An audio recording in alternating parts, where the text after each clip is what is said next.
Good morning, everyone. I had to turn the microphone on. It was on mute. It is very, very cold here on the east coast of the good old USA. I always get confused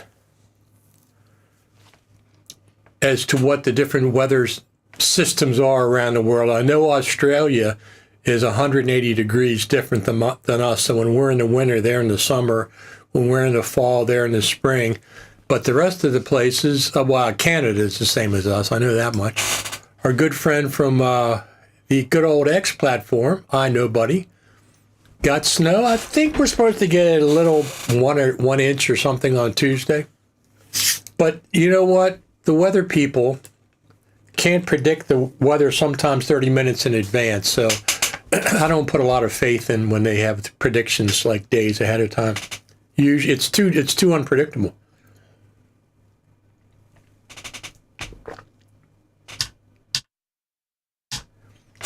Too unpredictable. Mr. Triumph ST, hello again from the Netherlands. What weather are you having over there in the Netherlands right now? Is it winter? Is it what is it in the Netherlands? I don't even know. I don't even know what the weather is around different places. So we got a lot of talk. We got some stuff to talk about. We got some more sales for plugins for Final Cut Pro gear, but Final Cut Pro 10.2.1 is, I'm thinking we're going to get that before the end of the year, just as bug fix. Maybe they'll throw out. Maybe they'll throw out the BRAW support eventually. I mean, maybe they'll sneak that in there. Who the heck knows? Almost winter temp, 6 Celsius degrees. Okay. Well, we're definitely winter. I've been dealing with firewood, splitting firewood for 6 months, and I'm going to keep on doing it through the winter until the springtime. I got a new wood splitter a couple years ago, and I had some companies take down big oak trees, and they split the wood and leave it for me. They cut the wood in 18-inch lengths, and then they stack it for me to split. I split it. I tell them to leave it.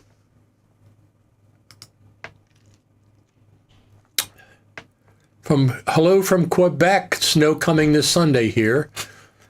I have a big, powerful snowblower coming on December the 9th. So I have an old Craftsman that I've had for 15, 20 years. It's been very, very good, but it doesn't throw the snow very far, and it's getting older, and I don't want to be stuck here with the big snow and not be able to clear the driveway, because I have hundreds of feet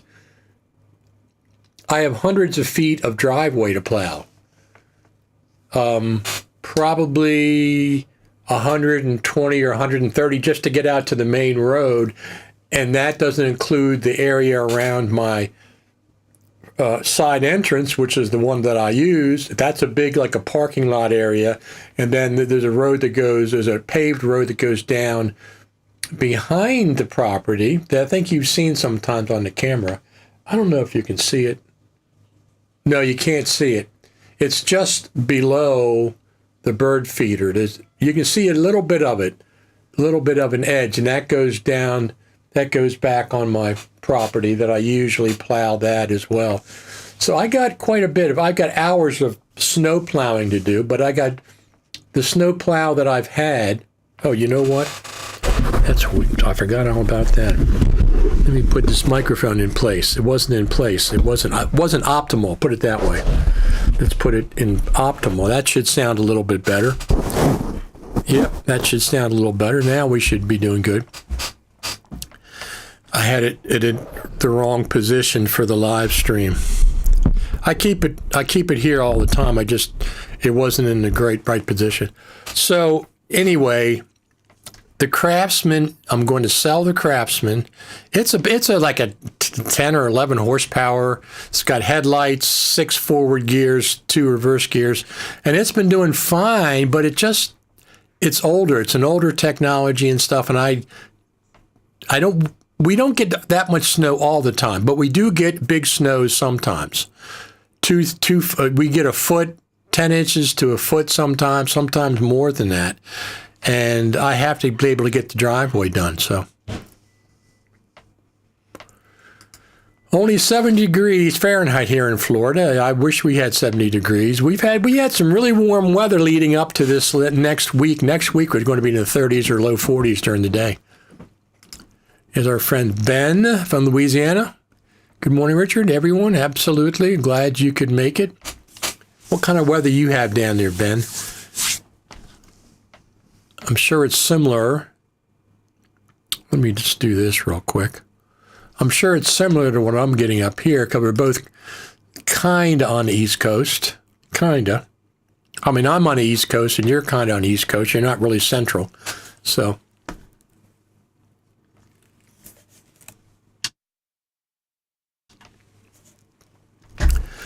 So one of the things that we're waiting on, now December's next week, and Future Media Concepts, FMC, has said that they're going to make an announcement. They're going to make some information available about the Creative Summit, Final Cut Pro Creative Summit in the spring. They said they're going to show us the timeline or give us some nonsense like that. I don't know what that means. What I'm hoping for and what would be useful to users, that people that are maybe going to the Creative Summit, the most important thing are the dates. Give us the days of the week and the dates that the Creative Summit is going to happen so we can make arrangements, so we can make airfare, so we can look into getting off work for those of us that have to get off work. That's the most important thing. If you don't tell us that, you're really not telling us a whole lot. I don't care about the schedule at this point. I care about the dates. Monday, Tuesday, Wednesday, Tuesday, Wednesday, Thursday, Wednesday, Thursday, Friday, and then the dates. Now, because FMC now has a big event in the middle of May, originally I thought it was going to be in May because FMC's big event was NAB in April. Now they've added a European version of that in the middle of May. So it could be toward the end of May, toward the end of April, beginning of May, but it also could be beginning of March now, because the beginning of March is 6 weeks before NAB. So that's enough time to work the Creative Summit in there. Not only that, but it's not technically spring at the beginning of March. March arrives in our hemisphere on March the 20th, which is my birthday.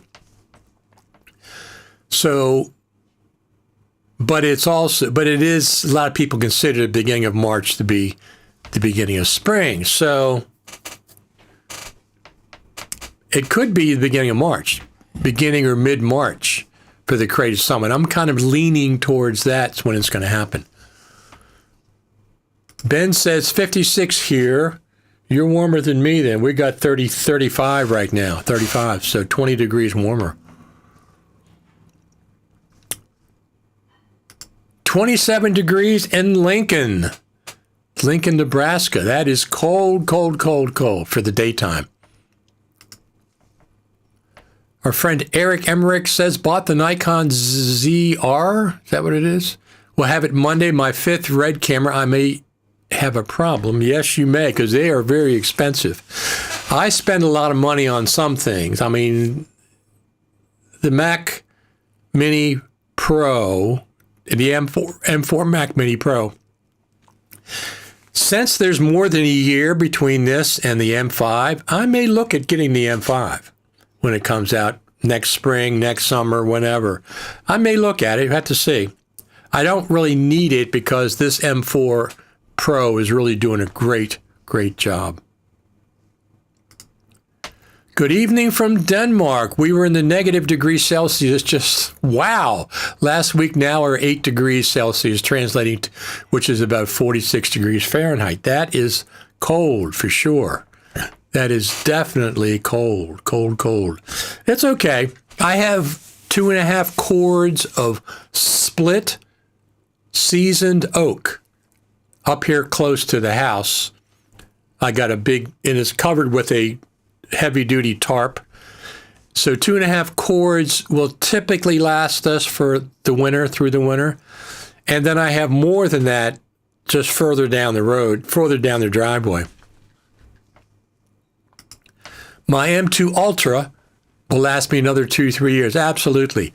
I don't need another one, but I'll look at it when it comes out. I will look at it when it comes out.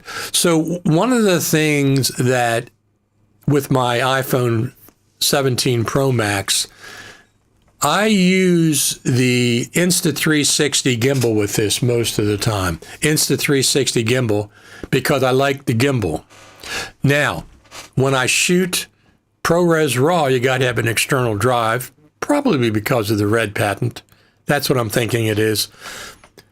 And it works with the Insta360 Pro Max. I mean, the Insta360 Flow 2 Pro. It does not work with the new DJI OM8. It doesn't work with the new HOEM. And as a third gimbal, you can't attach external drives to the back of the phone because the main gimbal arm is too short and the drive hits the gimbal. But the Insta360 Flow 2 Pro the arm is long enough and those drives will clear the gimbal. So that's the one that I use most of the time. What I can't do on that gimbal is film anamorphically, which I really, really like the look of that for some things. And especially now with the open gate on the ProRes RAW, I got a system that I can film anamorphically on that open gate and then stretch it out to a 2:1 aspect ratio, not 16:9, but 2:1. It's wider. It's very cinematic looking. So that is coming today. That is coming today. For a long time, I would buy a new case, well, I had to buy a new case for each new phone, but I would buy a custom fit cage for my iPhone when I got it. I stopped doing that years ago. I don't do that anymore.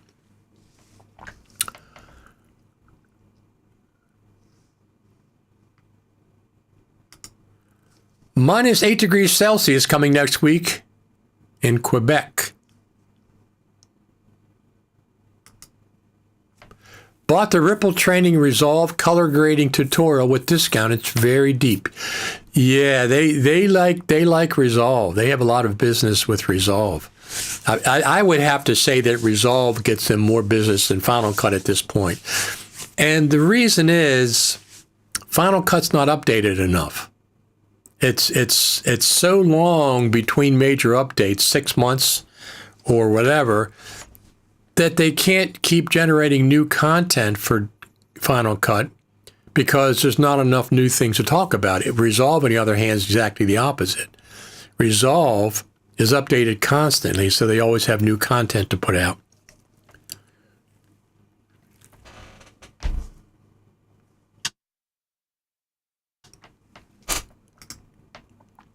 My M2 Ultra, which I bought at a great price this year, will definitely be lasting me more than 3 years. I only bought it because it was of a too good to miss price. Now I can even experiment with local AI. Very, very cool. So let me put that over there so I don't spill it while I'm talking to everybody. So I usually, when it comes to buying equipment and stuff, I usually wait to Black Friday. I got a 24 terabyte hard drive for $250. It's back at that price again on Amazon. It's a Seagate. And I don't trust it 100%. What I do is I empty my local SSDs, which are 2 or 4 terabytes. I empty those onto this 24 terabyte spinning hard drive. That 24 terabyte spinning hard drive is backed up to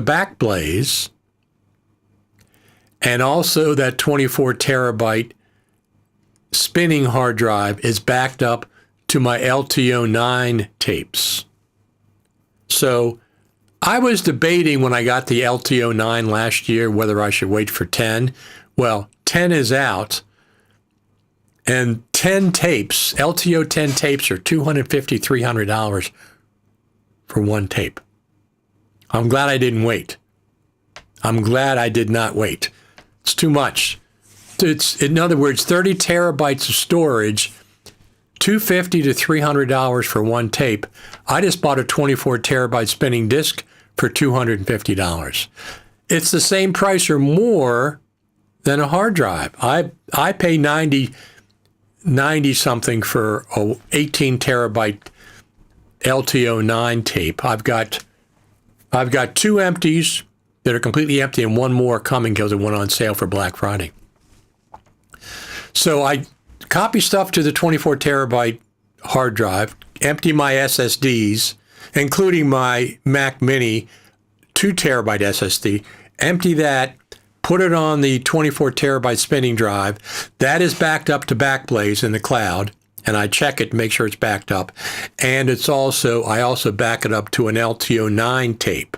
So I have 3 copies of stuff, and then I'll erase it from my SSDs.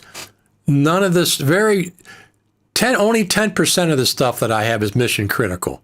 The rest of it, if I don't ever see it again, it's not that important. But I still want to back it up before I delete it. So that's how I keep my SSDs empty, including my phones. This is a 1 terabyte. My 15 Pro Max is a 1 terabyte. I'll take stuff off here, put it on the drive. And I also have a 56 terabyte RAID 5. But I don't use that much. That's got about 10 or 15 terabytes free on that. And I'm going to use the LTO9 tapes to empty that, get that down. So it's about 50% in use. Anyway, that's what I do. Backblaze is a good deal. It's $100, unlimited data.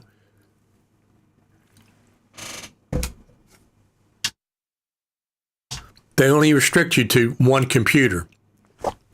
Anything you connect to that computer, any external drive, can be backed up, including my 56 terabyte RAID 5. It is backed up in Backblaze. So it's pretty cool. That's my good on cloud. Then everything's backed up to LTO9 tape, which I have 6 of them right now. 6 18 terabyte LTO9 tapes are full. 5.5. I still have a little bit of room left on the 6 one. And I got 3 more. So what special deals did anybody get for Black Friday? I'll let you see whatever everybody else says. We had our, Eric said that he got the Ripple Training Resolve color grading tutorial. And I didn't buy any tutorials. I did buy a lot of stuff. I got a new snowblower that was $300 off. Great deal. It's supposed to be here on the 9th. This snowblower that I've got, it's Ariens, A-R-I-E-N-S. They've been in business since the 1930s.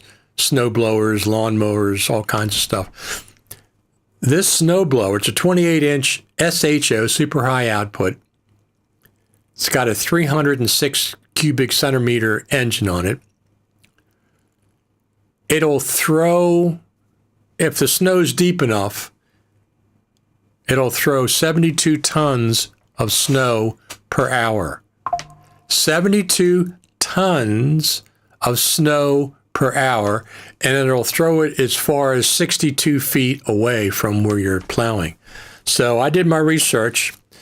I was watching, and it finally went on sale for like $300 off. I said, let's do that. I haven't bid on any, can't afford anything right now. I'm spending savings on this stuff. It isn't like So I understand what you're saying, but I wait to the Black Friday time period to save money. So the iPhone rig that I got coming in, for example, it's coming in I got it for shooting anamorphic. It's not custom to the iPhone 17 and to fit the 15, 14 because it's an expandable cage. It's bigger than the phone, and it's a heavy duty cage. It won't go on the Insta360 Flow 2 Pro gimbal. It'll go on my bigger gimbal, the Cinepeer that I have that has a 6.6 pound payload. It'll go on that. Because you have to, if you're shooting in ProRes RAW, you got to either be on a tripod or you got to be on a gimbal, because there's no stabilization. Because stabilization would mean that it's not raw. If you stabilize the footage, it is no longer raw data. That's why they don't stabilize it if you shoot ProRes RAW. It's processed. So I got the Beast, what is it called? Pro. Beast Grip Pro cage that takes all kind of phones, not just one. It was on sale, and I got the anamorphic lens with it. Now, normally, if I was going to shoot anamorphic 16:9, I'd get the 1.33, because that's the aspect ratio that I like. But since I'm shooting an open gate anamorphic, I got the 1.55. Here's the deal. The 1.55 anamorphic lens, when you shoot with open gate ProRes RAW on the iPhone, which is a 4:3 frame, it's not a 16:9 frame, comes out to a 2:1 aspect ratio. So it's wider than 16:9, but it's not that super, super wide, super skinny looking thing that I don't like. I just want it wider than 16:9. So I'm going to, that's coming today. That Beast Grip Pro with the anamorphic lens is coming today. So after this live stream, I'm going to put it together, put the anamorphic lens on it, and then get it to work on my DSLR gimbal. It's a small gimbal, but it can hold a 6.6 pound payload, so it can hold a small DSLR. It's a Cinepeer, Xeon Cinepeer. I've had it for years. And I use it when I have a lot of stuff to put on my iPhone. But this is a new cage, and I'll shoot some cinematic 2:1 aspect ratio videos, ProRes RAW. We'll see how it turns out. That's what I'm hoping. I mean, I've seen the videos that they shot. It looks good. It's a 2:1 aspect ratio, so we'll worry about that. And later this afternoon, I'll do that. So the Final Cut Pro Creative Summit, they're supposed to make an announcement in December. That's what they promised us when they canceled the Creative Summit for 2025. They canceled it for 2025. They're doing one in 2026. Now, they're saying they postponed it, but they didn't do one in 2025, so they canceled it for 2025, and they're doing it in the spring of 2026. So they said they're going to make an announcement to show you the timeline or something to do with the Creative Summit. So we should be hearing, I'd say within a couple of weeks, because December's next week, within, I'd say a couple of weeks, we'll be hearing some details about the Creative Summit. But I really don't care about the details. The details I want to know are the date. That's what I want to know. What are the dates for the Creative Summit, so I can make plans, so I can get airfare? And everybody else, if they have to take off work or make arrangements for pet sitting or whatever, they can make the arrangements and once they know the dates. That's the most important thing. Secondarily, I like if it's going to be back at the Juniper Hotel or some other hotel in Cupertino. It's certainly going to be in Cupertino because one of the big attractions for the Creative Summit is to go to the Spaceship Campus. The last 2 years, we've gone to the Spaceship Campus. So that would be, so I'm sure it's going to be in Cupertino. So we can go to the Spaceship Campus because that's a big attraction. It's been great to go to the Spaceship Campus. That's a really, really big part of the Creative Summit. So it's probably in Cupertino. The hotel I don't care about the hotel as much as long as everything is all in one place. As long as we're staying in the hotel and the conferences are all in the hotel. Not in 2023, we stayed in another hotel and it was a mile from where the conferences were. So every morning we had to get up and take that mile to get to the conferences. And every night we had to leave the conferences and go a mile to get back to the hotel. But last year, 2024, everything was back at the Juniper and it worked out spectacularly.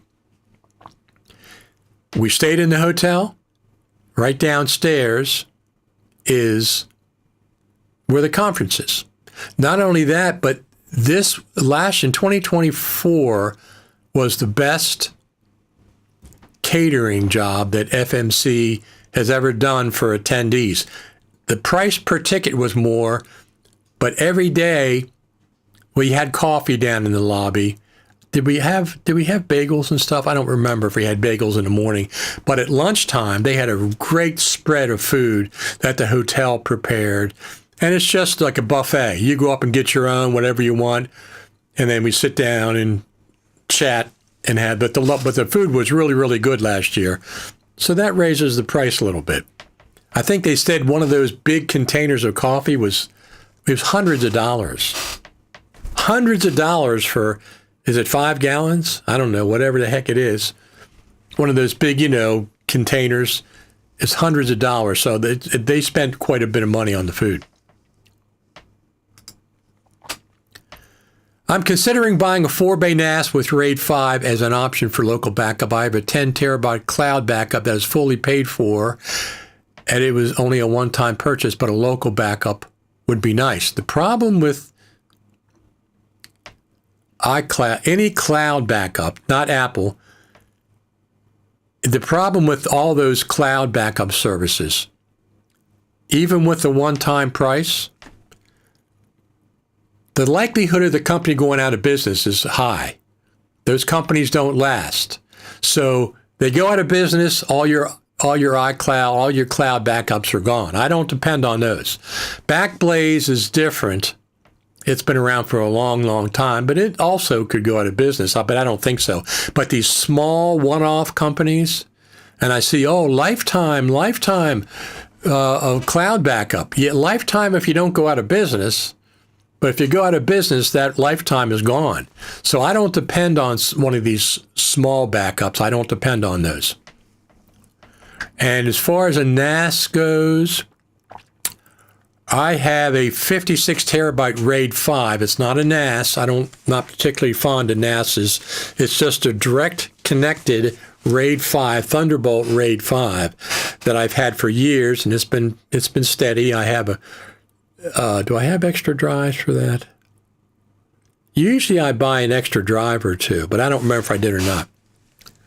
But it's a RAID. It's 56 terabytes, 64 terabyte raw. One of the drives is used for redundancy, so it's 56 terabyte available.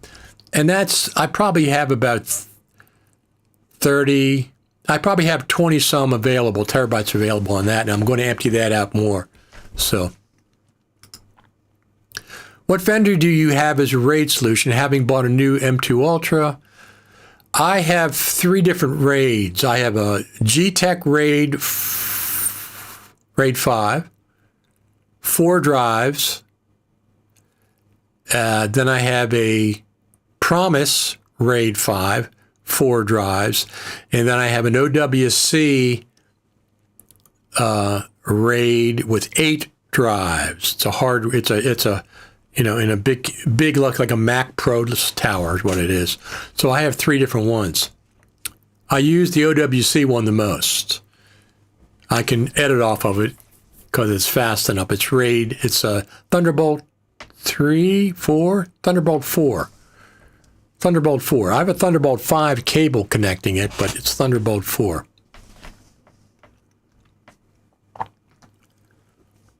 Let's check out in the backyard. Let's see how cold it is out there. Cold. Very cold.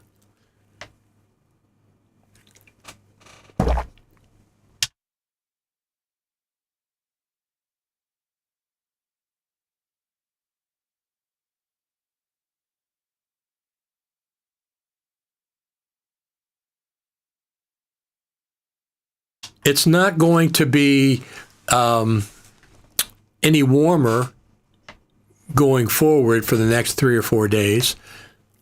It's not going to be any warmer. It's going to be in the 30s and 40s for like the next week or so. So I don't mind working in the cold weather as long as I can dress for it, and as long as I can take a break and come back inside by the fireplace, wood-burning stove actually, and warm up.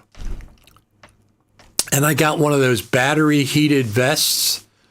When I go on my walks in the morning, if it's cold, I'll put the battery-heated vest on over top of the hoodie, and then another jacket over top of that. And I have 3 different temperatures that I can plug in to the vest. 3 different temps, so I'm pretty well when I go outside. I'll be splitting wood for next year. I've already started. I'll be splitting wood for next year all winter long, off and on. Promise Pegasus 8-bay, 30 terabyte, 10 years old, never had hiccup, keeps on going, but I do have it backed up, absolutely. Some people think if you have a RAID, that's the backup. No, a RAID is not a backup. A RAID is not a backup, okay? RAID it's better than just bare drives, but backup is like LTO tape or some other solution. I have my RAID, my 56 terabyte RAID is 100% backed up on LTO9 tapes.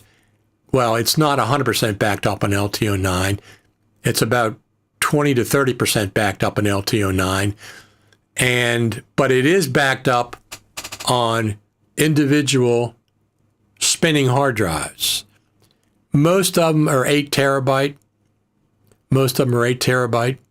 So the RAID is backed up to hard drives, and I'm working on getting the whole thing backed up to LTO9 tape. But I don't have a lot of that's not mission critical stuff. It's just stuff that I've accumulated over the years, family stuff, vacation stuff. Yeah, so RAID is some minor protection from data loss. Yes, it is, but it's not a backup solution. It is RAID 5 or RAID 6, which you can lose 2 drives and still. Yes, it is. Yes, and I like the RAID. I like the RAID. I've had RAID 5s forever. I really like them. So. But it's not a backup. It's like it's like in between a working drive and a real backup. LTO9 tape is a real backup, but listen, if you can't afford, LTO9 is really expensive. It's not only really expensive, it's complicated. It's complicated setup. Minor being an important word there, absolutely. Yeah, so I've used RAIDs forever. But if suppose one of the drives go down in the RAID, and they will eventually you will have a problem. In my case, if one of the drives goes down and I have to put a new drive in and rebuild, the rebuild can take days to rebuild it back to where it was. Anytime during those days, let's just say 4 days for my case. Let's say it takes 4 days. If at any time during that 4-day rebuild, there's a power outage, there's a power blip, whatever, you could lose everything. You could lose everything during a rebuild process. And if you haven't had a rebuild, you will. You will have to rebuild that RAID at some point. So that's why I used LTO9 tape and Backblaze in the cloud. My RAID is 100% backed up in Backblaze. Takes forever. It takes weeks to back up 56 terabyte because Backblaze is not that fast. So there's a lot of stuff like that with RAIDs and stuff. All righty, so we've been doing Final Cut TV Live for years. I think 3 years, 2 years, 3 years. I can't remember. I'll have to go back and look when the first one was, when I started it. At least 2, but we start a new year in January. So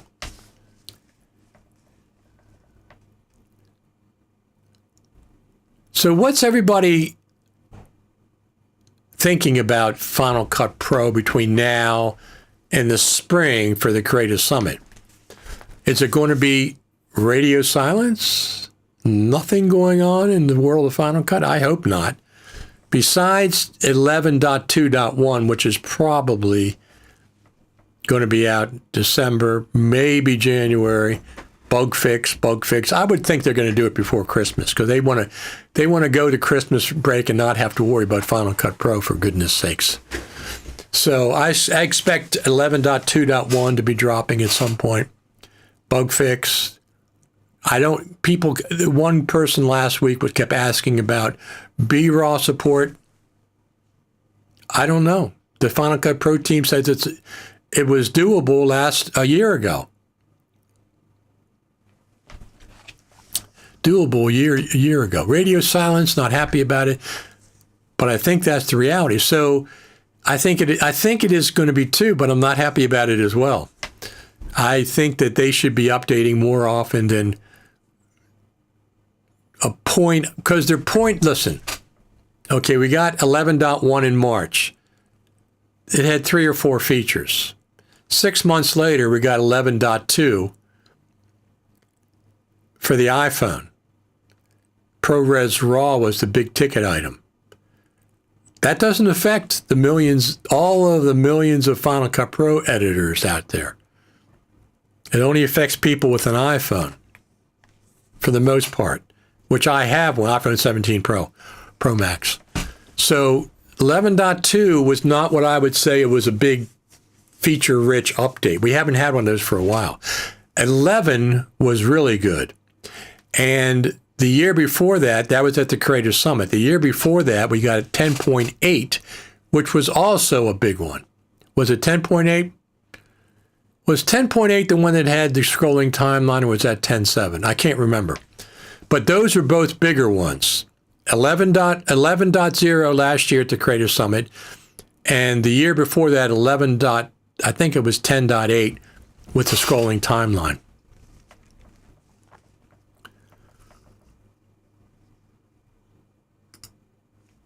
The cloud backup I am using have existed for more than 15 years and have about 22 million customers at the moment. They do get more money from their customers when they need more storage. I understand that.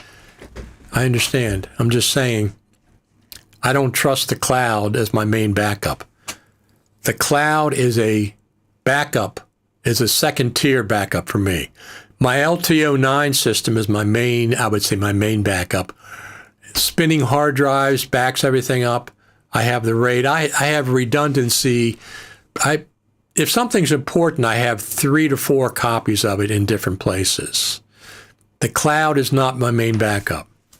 It takes forever to get information back and forth. If you're uploading and downloading, it takes forever. It's a second tier backup, not primary. Cloud is for an offsite option, that's correct. But it's not primary for me. It's not a primary backup. I have too much data. I have 60, 70 terabytes of data, maybe more. Unless you can get a hard drive, a bunch of hard drives mailed to you, if you needed to restore stuff. I mean, Backblaze will send 8 terabyte hard drives to you. They'll charge you for them on your credit card. And as long as you send them back, they'll give you a full refund within 30 days or whatever. So that's better than upload, download. Luke, trust the cloud, absolutely. It's one of the tiers, for backup, but it's not my main backup. I don't trust it. I don't trust companies. I mean, Backblaze is a pretty good company, but I still don't. It's still not my main source of backup. It's just one of the legs of backing up stuff. But like I said, when I worked at the National Archives, we didn't have any cloud backup. We had a server. I was on the 5th floor. We had a server on the 6th floor that I was connected via fiber to in my edit suite. And we had LTO tape. LTO 3 or 4, I think it was. The tapes weren't that big, but we had an LTO library as well. But like you're right, both of those were on site. We didn't have any. We had more than one location. We had a location in D.C. and a location in College Park, about 30 minutes away. So I just devised a system because they weren't doing anything. They didn't have any system in place to back up all the shows. We did 100 shows a year, live video, live shows in our theater, 300-seat theater, and we'd videotape all the shows, sometimes 2 and 3 cameras for a multicam shoot, and there was nothing in place at the National Archives to back that stuff up. So I started doing it. I told them, I said, you should be backing this stuff up. Take it from me, back it up. Take it from me, back it up. They never, when I was there, they never did. I was in charge. I just did it myself because I knew it had to have a backup, so I did it myself. That's when I first got going with LTO tape. And then I got an LTO tape a little over a year ago. And I've been using that. It was not pleasant starting that process. The tape drive that I had, the drive was bad right from the get-go. It had to be mailed, it had to be shipped back to England within the first month to replace the drive. Now, to their credit, I insisted they pay for shipping because I didn't know it had to go back to England when I bought it. I wouldn't have bought it if I'd known that. They said, well, it depends on where the parts are. I said, okay, well, you're paying for shipping. This is only a month old. The drive's bad. They paid for shipping to and from. I mailed it on a Monday. They had it back to me by the end of the week with the new drive. So that part's really good. But the fact that I paid for a brand new LTO9 system and got one with a defective drive was not good. And there was a lot of back and forth and hours of aggravation trying to get the thing working, and I didn't know it that well. It's working now. So even though it was aggravating for about 6 weeks to get this thing running, now that I understand it more and it's running smoothly, I really like it. I really, really like it.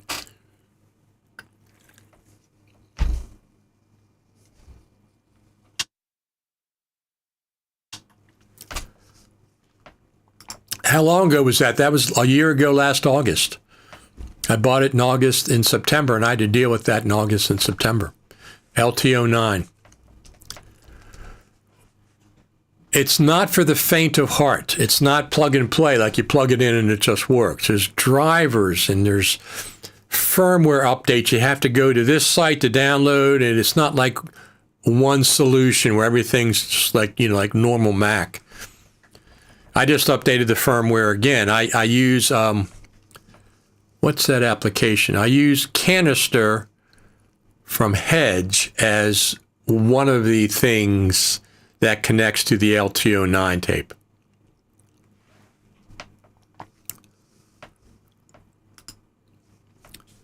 Looked up prices on LTO drives here in Denmark. Cannot afford that, especially because I do not have mission critical medias that is not already backed up in the cloud and on external drives. If you're backed up in the cloud and you have an external drive that, I would say 2 drives, not just one, you're fine.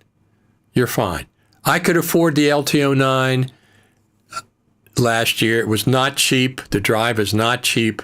The tapes are $100 a piece for 16 terabytes. The system is not cheap. We use L2 to back up everything back in my corporate IT days. I used it everywhere. That's the most secure physical media that you can back up to. That's the most secure. I mean, banks use it for their information and stuff. But I understand everybody can't use it. It's very expensive. And like I said, I don't have anything that's really mission critical. I just don't. So let me just check to make sure everything's working. Yes, everything's working. Plugins are all doing everything well. Very cool.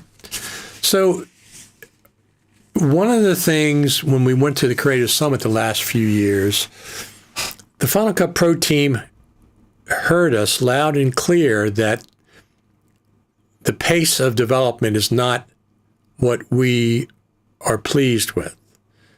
They know that. But they didn't really say that's going to change. As a matter of fact, they said, we know Final Cut Pro the best. We know how fast we can update it, keep it stable, etc. So we're going to keep on doing, well, they didn't say they were going to keep on doing the same pace. They just said they didn't see it changing anytime in the near future. So I'm thinking we got 11.2 in September, and we're not going to see anything until major feature updates until the Creative Summit in the spring. So that's 6 months of like, what are we going to talk about? Final Cut Pro. There's nothing really to talk about. I mean, when there's a new update, you get a dozen new tutorials on YouTube that are basically, they're all exactly the same. Everybody does the same tutorial. Magic mask. Oh, we got 12 magic masks videos. And I'm not saying that's bad. I'm just saying that it's the same video over and over and over again by different people, which is fine. But then there's nothing new to talk about for 3, 4, 5, 6 months. That's the part that's, let's say it's interesting, the way they're doing that. But I understand that the Final Cut Pro team, I don't think it's that big. I don't know, but I don't think it's that big. I don't think they have the resources dedicated to Final Cut Pro like DaVinci Resolve has to Resolve. I think Resolve has a bigger group of people working on Resolve than Final Cut Pro, than Apple has for Final Cut Pro. That's my guess. So that's the other thing is that the DaVinci Resolve, their whole company is video production. All the software, all the cameras, all the switchers, everything is about video production. Final Cut Pro is this big in the Apple system because Final Cut Pro is not that big in Apple, the world of Apple. iPhones, iPads, Macs, selling services, the App Store. Final Cut Pro is this big. Is it important? Sure, it's important, but it's not iPhone importance. They had a guy that went in years ago to the Apple Cupertino when they were doing something, I forget what it was. And they said they had 600 or 700 people working on just the iPhone camera. What? Apple had 600 or 700 people just working on the iPhone camera. Now that's not just the camera, physical camera. That's probably this version and next year's version and this software and that software. But they had 600 to 700 people working on just the iPhone camera. Final Cut Pro, I'm going to guess they have a few dozen people working with Final Cut Pro. So there's a lot of issues. I mean, the thing is, though, that's what I use. So that's what I pay the most attention to, is Final Cut Pro. That's the one I enjoy the most.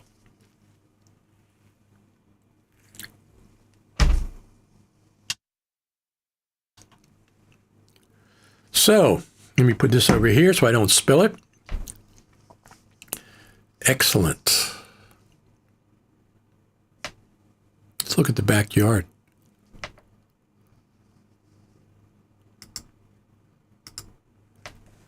That tiny nest of tiny cameras is pretty complicated inside there. Not only the cameras physical, but the software they're using. And they have that prism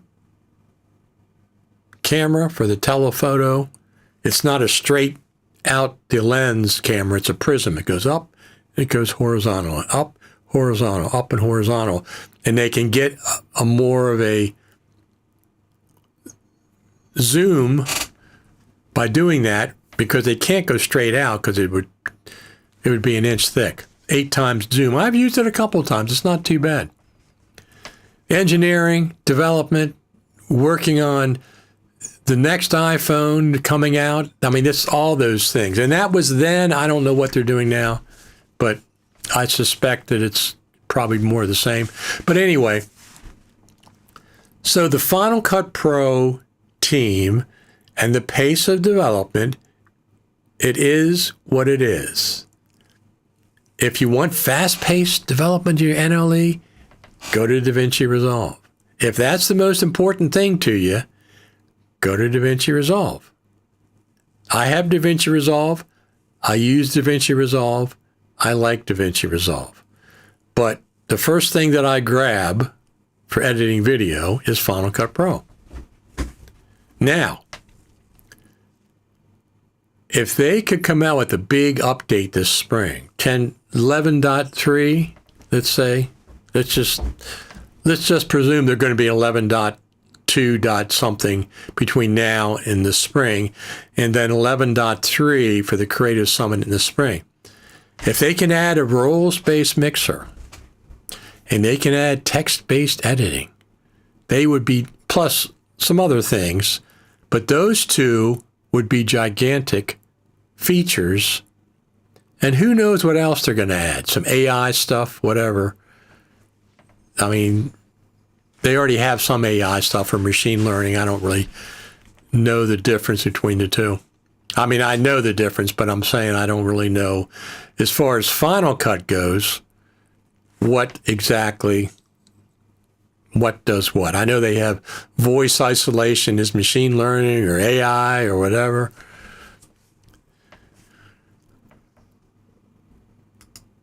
NLE like the others have, yes.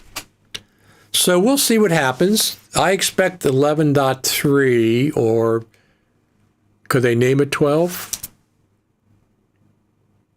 They can do whatever they want. The numbering systems are not what they used to do. It's not, there's no relationship to the numbering systems and to what happens inside of Final Cut Pro like it used to. When they used to go from like 10 to 11, 11 would be a gigantic, feature-rich update. They haven't done that for years. Final Cut Pro 26, I don't think so, but we'll see. Transcribe to captions will need to be more time accurate before we get text-based editing. In DaVinci Resolve, I use it, but it's not, it's not locked onto the time code. There's lots of errors and misspellings and wrong words, and it's not quite there. I just want any text-based editing. I just want any, because it's not for small, short videos. That's not what I use text-based editing for. When I do the Final Cut Pro radio podcast, I sometimes have an hour to 2 hours worth of audio to listen to, cut up, and put in an episode. Well, doing that in real time by listening to it versus looking at text and assembling a rough cut by selecting the text, drop it in the timeline, selecting the text, drop it in the timeline, delete this paragraph, blah, blah. I can read through it much faster than I can listen to it in real time. So it's much faster for that rough cut, but long form stuff. I don't really care about a couple minute TikTok video, whatever. That's not what I need text-based editing for. I mean, if I had an hour or 2 hours worth of video that I wanted to put into a 1 or 2 minute TikTok clip or something, yeah, it'll help me there too. So text-based editing, Lumberjack Systems has a solution for the time being, but I expect it to be native in Final Cut before too long. Text-based editing and multi-language, absolutely. I'd give my firstborn for text-based editing and an audio mixer. Those are the two things that I think we're going to be seeing, big ticket items, and who knows what else. They've been working on AI and stuff. So those are the two big things that I think we're going to be seeing, and hopefully they're going to be in 11.3. That's what I'm hoping for. Batch sync, yes, that's another good one. People have been asking for that for a long time. I mean, look, we asked for,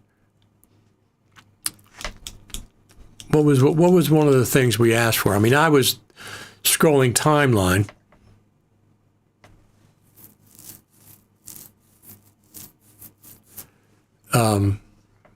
Dupe detection.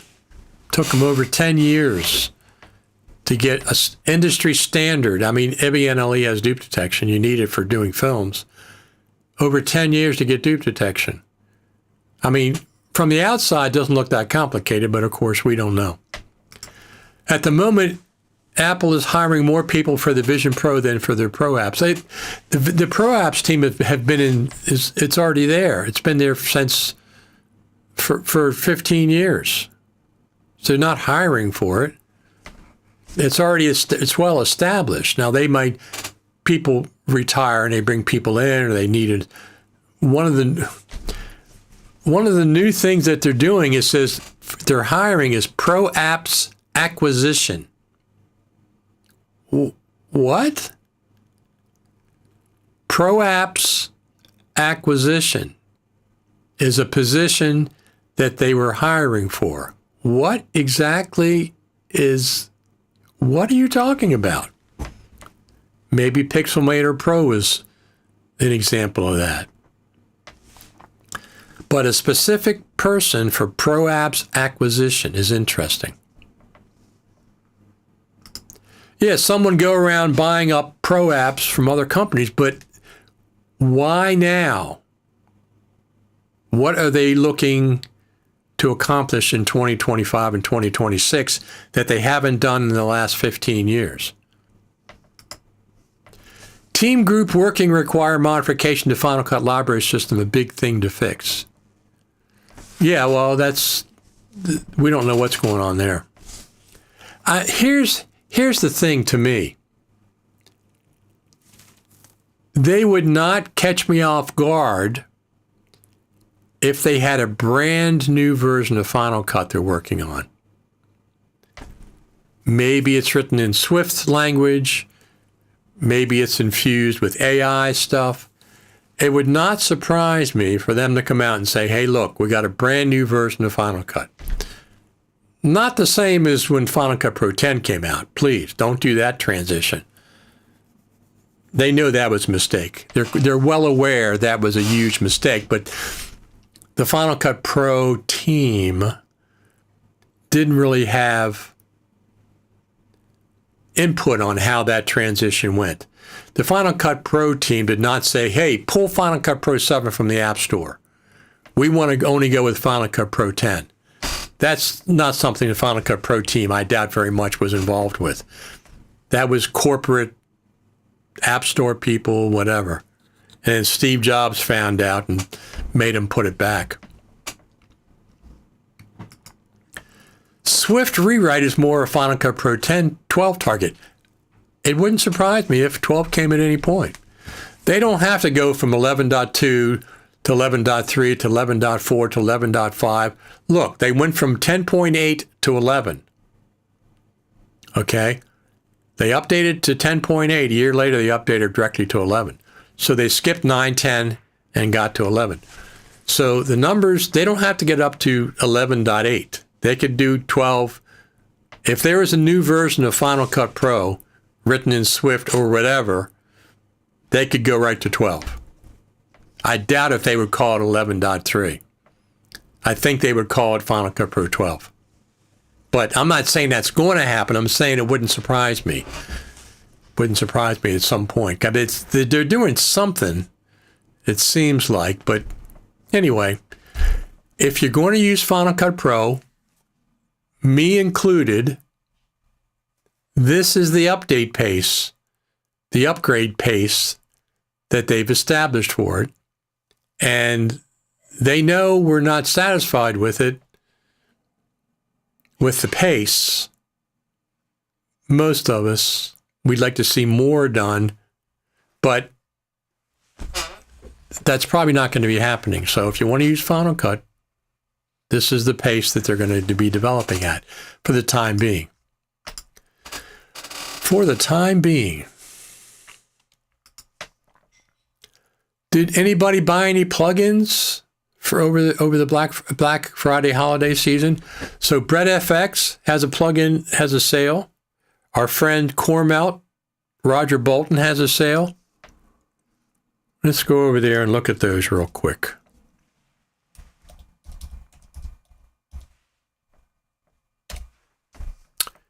Here we go. Let's check these out.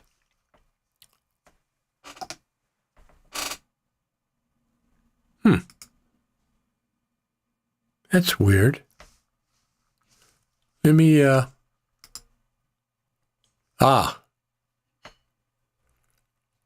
let's do this. Secondary display. There. Nope, that's not it. Secondary display. What the heck? There we go. That's weird. My MacBook Pro, which is where this is tertiary. It's the third one. Anyway, Coremelt Black Friday 2025. Shave half off all Final Cut Pro plugins. Coremelt.com. Our good friend Roger Bolton. Good deal. It's a very, very good deal. Now, let's see what else we have.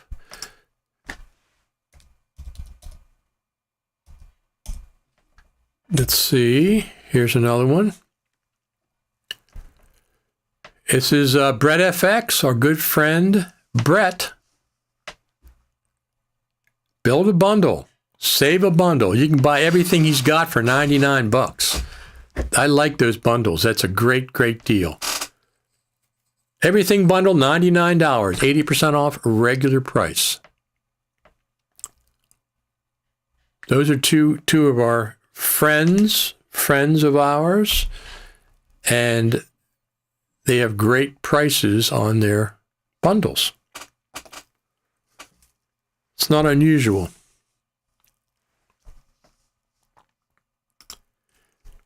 If Creator Studio is a new Final Cut Pro, what should be the new vision and what should be included?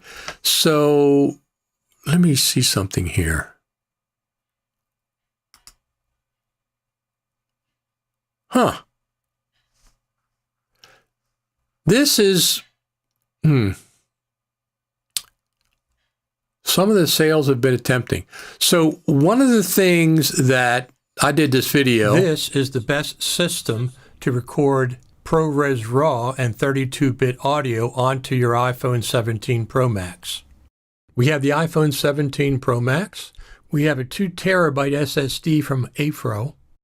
We have the Hollyland Lark Max 2 32-bit full-chain audio mic system, and we have the adapter to mount the SSD to the iPhone. So let's see how this works. Of course, you can plug it in directly just like this. You just want to record ProRes RAW and everything is normal. When you plug it in here to this little U-shaped adapter and connect it to your iPhone, this SSD has a little rubber case on it. You can also power it with this USB-C port right here. And with my Hollyland Lark Max 2 Pro audio system, tiny little receiver, you can plug that in right here. And you can see it's powered up. So this one little SSD takes power you can charge while you're using it, and it takes 32-bit audio into the SSD while I'm recording ProRes RAW. Because everything is contained in this 2 terabyte SSD, you don't need any dock.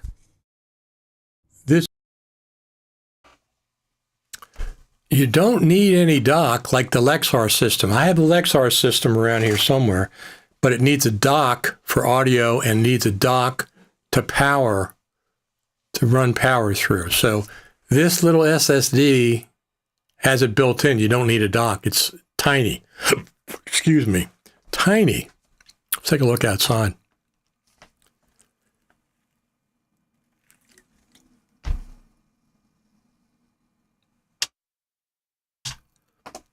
So we have some community cats that stay in our backyard. We have multiple buildings they can go in and out of. And I built a sunroom for them years ago that we keep heated for the winter. It's about 45 to 50 degrees inside. Outside it can be 32 or 24 degrees, whatever. But inside the little area there, I have a couple of space heaters. I have a thermostat out there, or a thermometer, and it's like 50, 52 degrees this morning, 45, something like that. Keeps them warm. They come in there. They have their own door and stuff. They're very spoiled. Very spoiled. Some of the sales have been tempting, like the big bundles. Yeah, the big bundles, I like those a lot. I like those a lot. I have a lot of Bread FX and Core Melt plugins as well.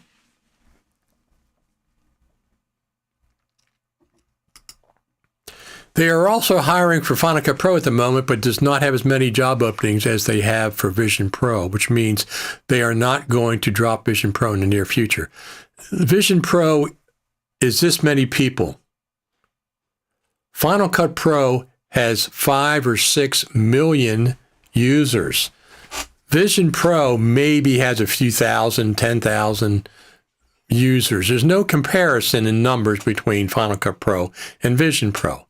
The Final Cut Pro team has been established for 15 years. You can go longer than that if you want to, back to the original Final Cut Pro. 25 years. They've had a team for Final Cut Pro. Vision Pro, I'm not going to be editing or filming for Vision Pro. I don't see it happening at any point in my future. So am I glad they're working with Vision Pro? Sure, that's fine. But it's nothing that I'm really interested in. And the vast majority of the 5 or 6 million Final Cut Pro users, plus or minus, they're not going to shoot for Vision Pro. They're not going to edit for Vision Pro. There's a huge world of difference between the amount of Final Cut Pro editors and the people that are interested in Vision Pro. Now, can that happen? Can that change in the future? Yeah, but I'm not going to wear those big goggles on my face. That's nothing that I want to do to edit. I like just having my screen and my trackpad and my mouse and stuff. And most of the stuff is not going to be consumed on a Vision Pro at this point. Now, sometime in the future, when they get the glasses down so they look like this, that's a different issue. That's in the future. We'll have to see how that goes. I mean, eventually you might not need a screen. Eventually you could have like a little projection thing that goes up on a wall or something, or into your glasses, but not those big ones. I'm not saying they're going to drop it. I'm just saying there's no comparison in the numbers between regular Final Cut Pro editors and people that are working with Vision Pro. There's no comparison. There's no comparison in the number of There's no comparison in the number of Vision Pros that they've sold versus seats to Final Cut Pro and Macs for Final Cut Pro and computer monitors for Final Cut Pro. There's no comparison. Just imagine a family in isolation when we all wear a Vision Pro. I don't want to communicate with people through goggles. I'm going to look at them, look in their eyes, not goggles. For editing, I like having screens, as I know I'm seeing every pixel versus VR. Yeah, I'm nothing against Vision Pro. But it's not something I'm interested in. And I think the majority of video editors are not going to be interested or going to be editing with Vision Pro. It's a very small, niche group of people. Nothing wrong with it. I'm sure it's amazing, but I'm not going to wear those big goofy goggles. I just think they're just. I've seen people say, "Well, I can edit on the beach." I can edit on the beach with my MacBook Pro. I'm not going to sit on the beach with these. Let me look through virtual reality when I can look and see real reality. It's not for me. It's just nothing I'm really interested in. But for people that want it, it's fine. I don't have anything against it. It's just not for me.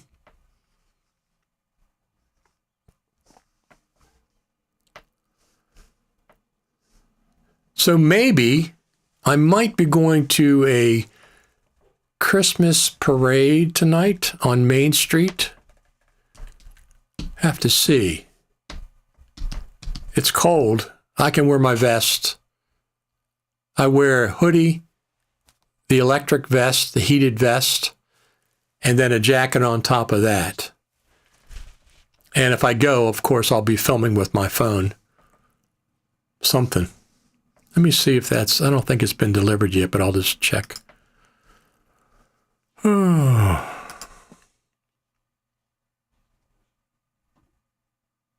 It's out for delivery.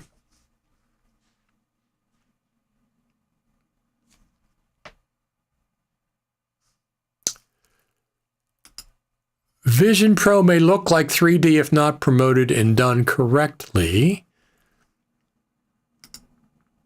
I'm actually a tad nervous about what we may get or not for Final Cut Pro updates during 2020. Trying to stay positive. Ben, I'm with you, 100%. I think we're going to get. I'm confident we're going to get the big upgrade, feature upgrade for Final Cut Pro for the Creative Summit in the spring. I'm confident of that. After that, I don't know. For the rest of 2026. I don't know. It's a slow-paced development cycle for Final Cut Pro. That's just the way it is.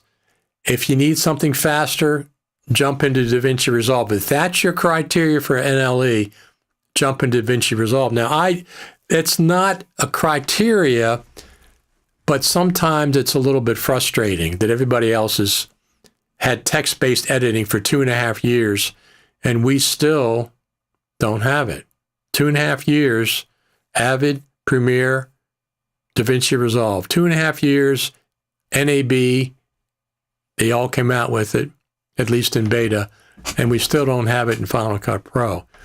Just like dupe detection, just like a scrolling timeline, these are all standard features in NLEs and have been for years, and it takes a while for Final Cut Pro to get there. A mixing board, I mean, so it's if you use Final Cut Pro, this is what we got. This is the pace of development.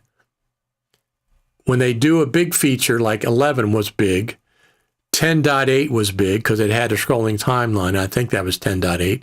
11 last year at the Creative Summit was big. 11.1 last March had 3 or 4 new features, maybe 5. But 11.2 this September, it was all about ProRes RAW, which is fine for me, but that's because I have an iPhone 17 Pro Max. But the millions of Final Cut Pro editors out there that don't have and don't care about ProRes RAW, it wasn't really much of an update for them. don't jump on Adobe ransomware, please. I have no intentions. I don't think anybody, yeah. Yeah, it is ransomware. It's a ransom. They hold you to a ransom each month.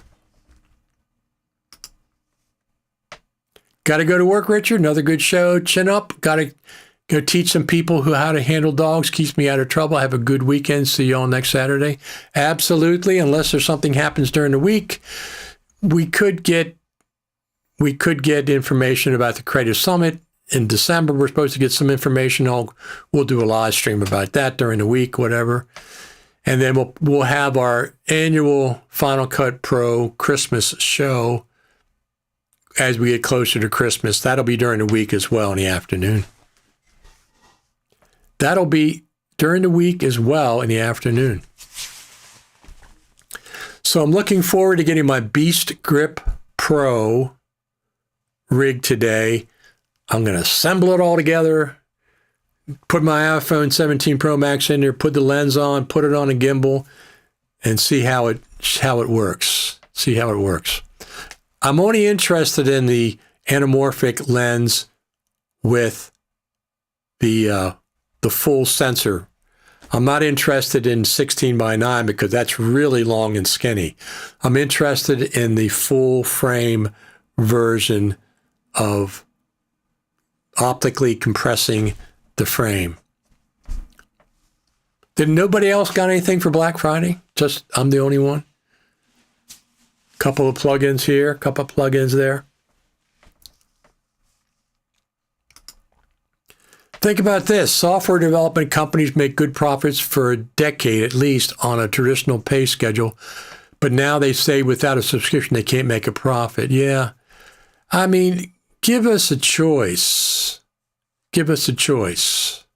Don't just cram one like Adobe does. Just cram it down your throats. Say, no, we don't care about you. We don't care that you want a perpetual license. We are going to only do subscriptions. Well, you don't care about the customers that want a perpetual license. It's obvious. Now, in the case of Apple, with Final Cut for the iPad, the difference is, there's two things about Apple's version of the subscription for Final Cut for iPad. Number one is $4.99 a month.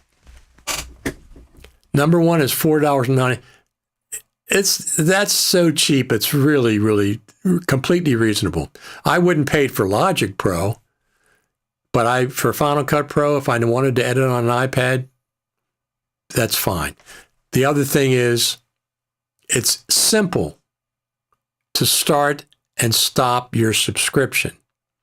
On the iPhone, iCloud, subscriptions, stop subscription.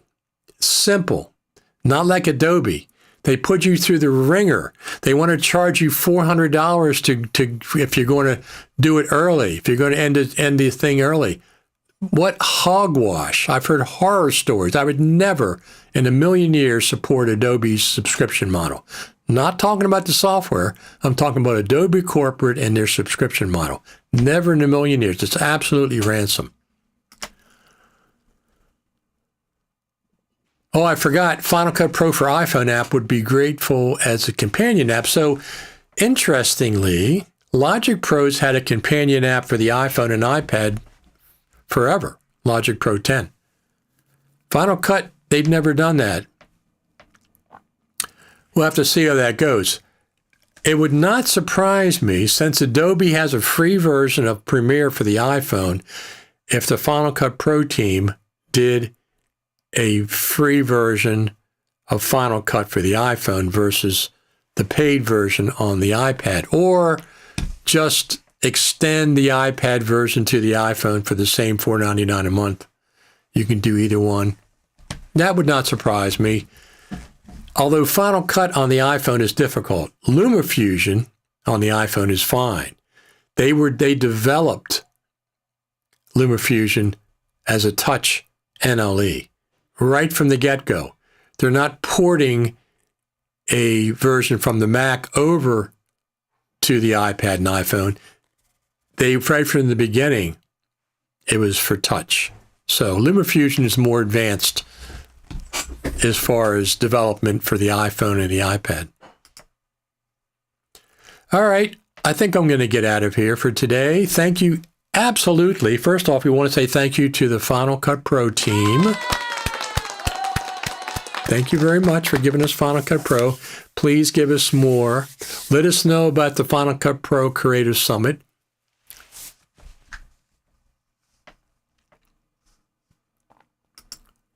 So our friend Luke, Apple is inking a deal with Google to make custom Gemini AI model to power the next version, Siri, for spring 2026. What do you think about this?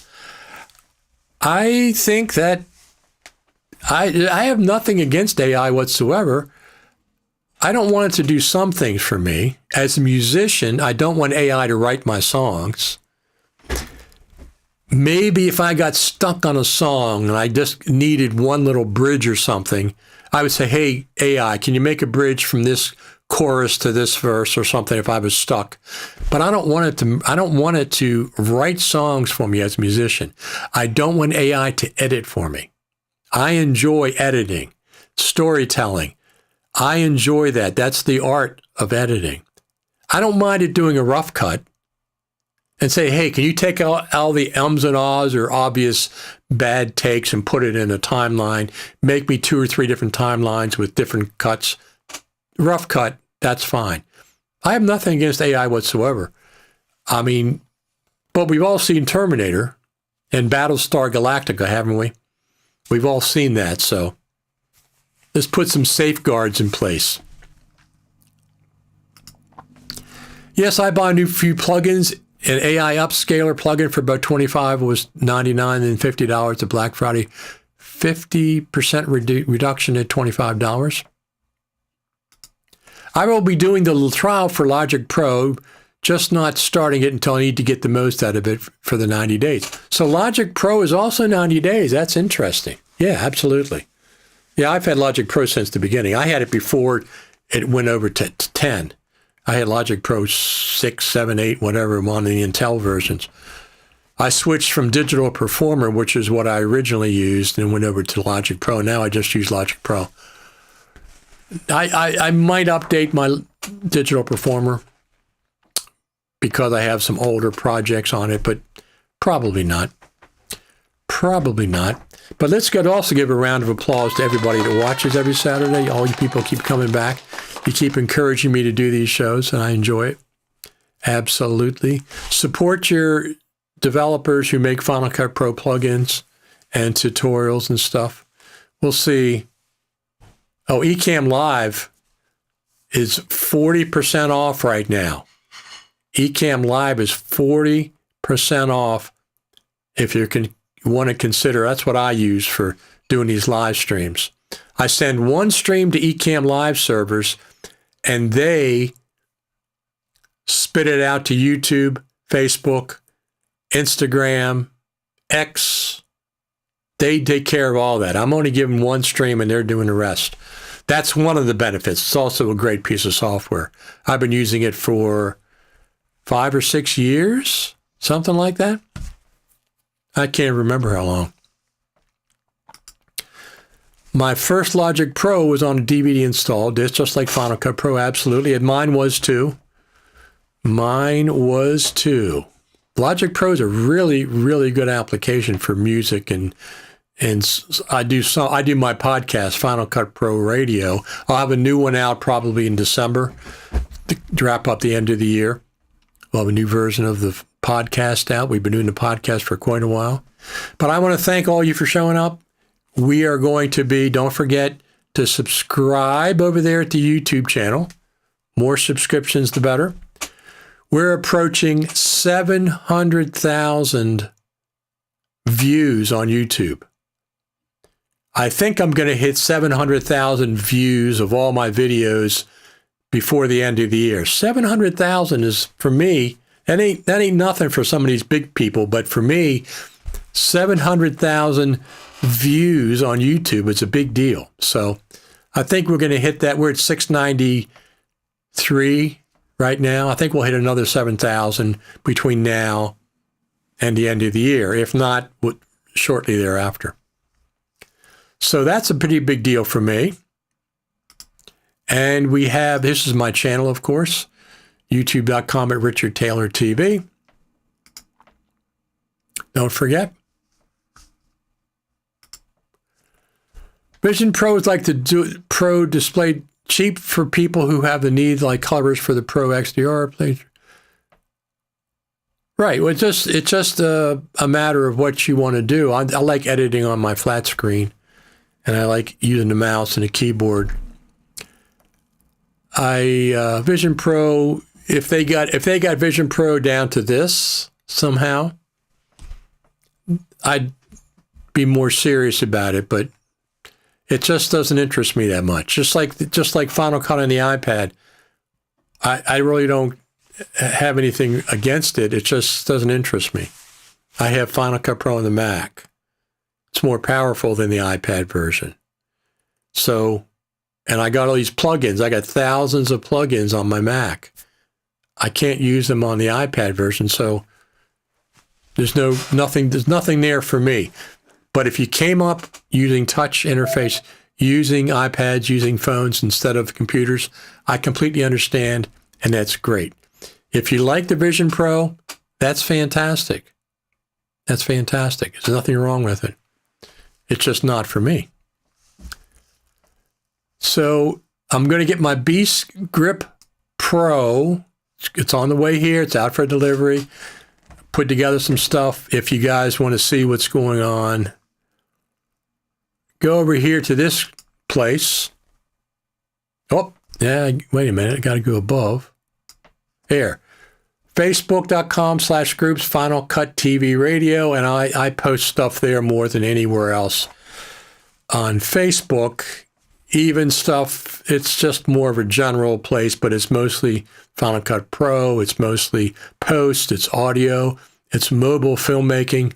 I do a lot of stuff there. So when I get it first, I'm going to shoot some anamorphic video on my 17 Pro today. Hopefully.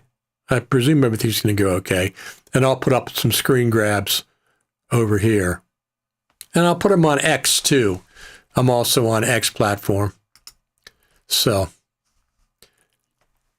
next week, unless something happens during the week, an update to Final Cut Pro, an announcement from FMC about the Final Cut Pro Creative Summit, in which case I'll come on during the week, in the afternoon probably. But if not, next Saturday, Final Cut TV, live, like we are every Saturday. Keep warm, and I hope you have a great rest of your weekend. Thanks for tuning in, every single one of you.